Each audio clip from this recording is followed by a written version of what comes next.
What up, Magic Man and Swifty Nation? You see here we are starting up our My GM Milwaukee Bucks Association, and we're talking with our owner right off the bat. He's expecting 17 home game wins. You know, we might be able to do that, so we give him a might. You know, he's one of the easiest GM, or not GM, we're the GM. He's one of the easiest owners to please, so we might as well just say might to everything because we don't really know what's gonna happen. So right off the bat, you see we only got, what, 58 mil to spend. Oh my god, that's like 2 players for a lot of teams, 58 mil. But right off the bat, we're just gonna get right into this Knicks game, and for this Knicks game, it's just a kind of like a feeler game. We're gonna test out all of our players, see where everyone's at. As you see, Larry Sanders scrapping those boards, you know, tenacious rebounder right there, and he's putting it back up. But there's a couple problems I see with our current roster as it is. First thing is low post offense. We don't really have a low post scorer, someone that we know that, oh my god, Ilyasova blocking. I don't know if that was either Melo or J.R. Smith. I think it was Melo. He blocked Melo, and then J.R. Smith comes back and hits the next floater. But we don't have a real low post scorer as we're going up high to Larry Sanders. But I need to just say what I'm trying to say here. We don't have a low post offensive person. You know, Larry Sanders, he has no offensive game. Ilyasova, he's a face-up kind of guy. You know, Ekpe Udo on the bench, he's just really a bench guy. Give us solid minutes, good defender, not really a threat to score. John Henson, you know, I don't know in the game if he's has a chance to be a low post scorer, but in real life, he's probably the best low post scorer on the Bucks. And given the minutes, I think he can actually be our low post scorer. So that's why first thing I'm trying to do is I see Larry Sanders blocking it, but they're getting the ball right back up. And you can tell right away from this game, our depth is not as good as the Knicks depth. Maybe a couple players are overrated on this Knicks roster. You know, Raymond Felton's a 78. You know, that's kind of questionable. You know, couple ratings that are a little sketchy, so they might perform a little bit better. Unlike real life, they're what, like 5 wins or something. As you see, Giannis getting his first minutes of the game, but he can't capitalize on the dunk.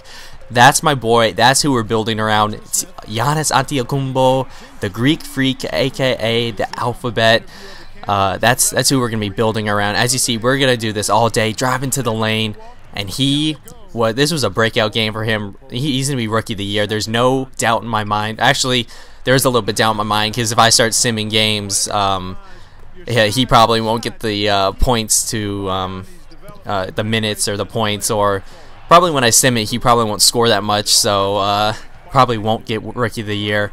But don't worry, in the offseason, we're going to train hard with them, long and hard hours. As you see, getting it back to Giannis. He's open, and he's going to let it go and cash out from deep. So Giannis is off to a good start. But back to what we were saying, we don't have a low post scorer. I want to get John Henson minutes. Right now, like the solid starters I want to keep for next season. OJ Mayo, you know, he did not have a good game this game, but that's someone I do want to keep around. His offense will be very useful. He's a great shooter. He's working on his game as a passer. He's a capable defender. But I don't know. I want to keep Mayo unless a good trade presents itself somewhere in the future.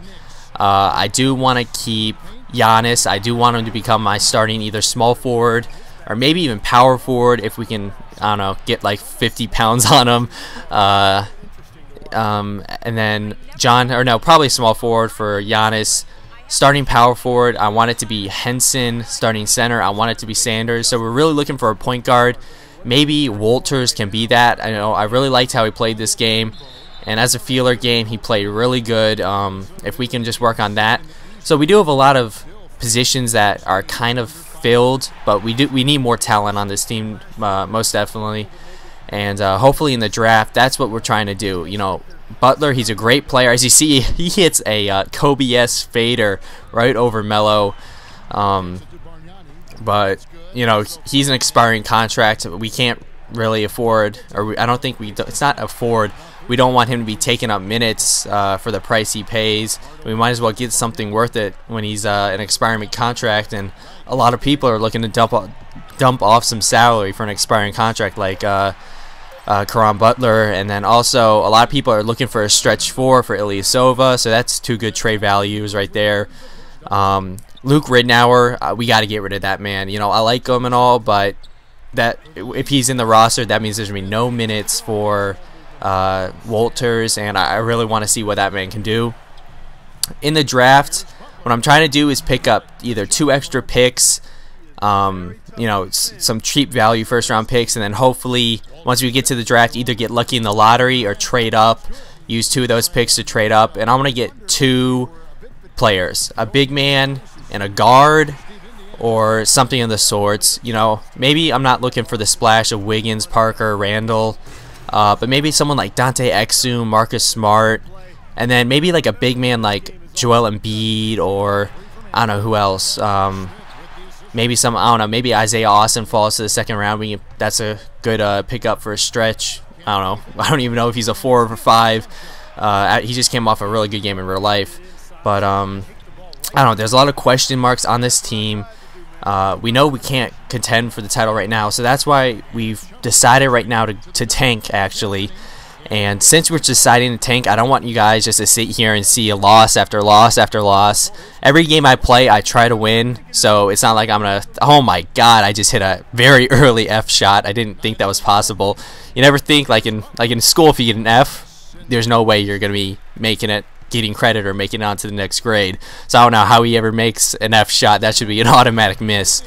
But yeah, so I don't want you guys to, you know, suffer with me just like the Bucks are in real life in this tanky mode. The best thing about a sim MyGM mode, or not sim, online, a virtual MyGM mode, is that you don't have to sit and wait around for the taking. We can just trade away some of our assets, get some picks, and just get our young guys minutes, get them experience in the offseason, train them up, get more talent to the team, and then starting off next year, we'll have a pretty good shot. You know, maybe we can just sneak into the playoffs, but at least get us some experience. As you see, Larry Sanders stuffs Amar Stoudemire, but that's a big problem to rebounding. You know, Sanders, he's a good rebounder. Ilyasova can rebound, but, you know, on those second chance opportunities, we give up a lot of rebounds, so we need a full team effort there. Hopefully, if Giannis is put into the game, he has a lot of length, so he can do it. As you see, Giannis attacking the boards and posterizes Tyson Chandler, and he's complaining because he didn't think that was a foul, but Giannis already giving us great minutes, and he was just going off this game. I'm glad that they did end up putting up his 3 in this last roster update. That was part of the reason I was holding off, because Giannis was just playing so well in real life. They put up his 3-pointer from a 60 to a 70, and that is a night and day difference. He can actually hit a couple threes if he's wide open. But moving on, we do need an upgrade at point guard. Brandon Knight is not the answer.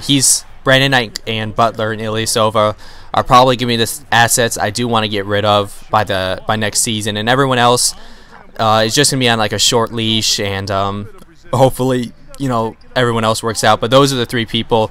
Brandon Knight is a scorer, great scorer. He can score in this game, everything, but he's just not a true point guard. And Ojo Mayo is our shooting guard, so we don't need 2 shooting guards in the lineup. As you see that wingspan of the Greek Freak all over Melo, but something he needs to work on right here, just right here, defense. He's slacking. Melo hits him with that step back and cashes out. And they're up by 16. You know, we held the lead for a little bit, as you see. But then Giannis coming back, answering with the 3 of his own. But foot was on the line. He's got too big of feet. We gotta cut off his toes so we can get those 3-point calls going our way. But yeah, this game is coming to a close. We're gonna end up losing by like 20. But as you see, Giannis, he's giving his full effort to the final buzzer, and he gets the thing to go. I think we only end up losing by 18. Is it? So a lot of improvement needs to be done. A lot of moves need to be made. So now that we ended up losing our first game and we're deciding on tanking, maybe we'll just play 1 game a month just to kind of see how everyone's doing, and kind of like an update vid. I'll sim together and we'll commentate everything that happens while we're simming. We'll check around the league, what's happening with everyone's records, the stats wise, where everyone's at. And like this year, probably just put out like four or five total videos. just so you can see what's happening this year and how everyone's developing.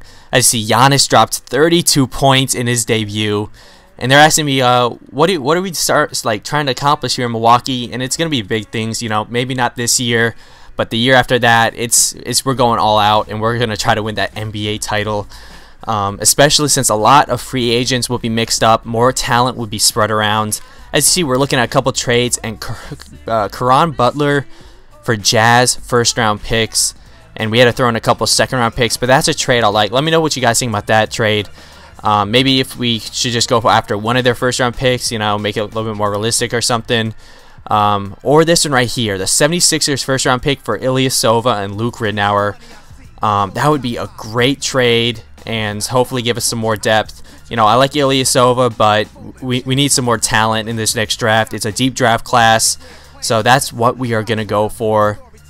There's a couple other trades that you could look at too, and then let me know what you guys want me to do, or what you want me to try to get for with Brandon Knight. Maybe we can keep Ilyasova for now and just get Brandon Knight for a couple of firsts or something. But it's up to you guys, and I am out. See you guys next time. Magic Man out. I have no clue what I'm doing. I'm just going to stop talking.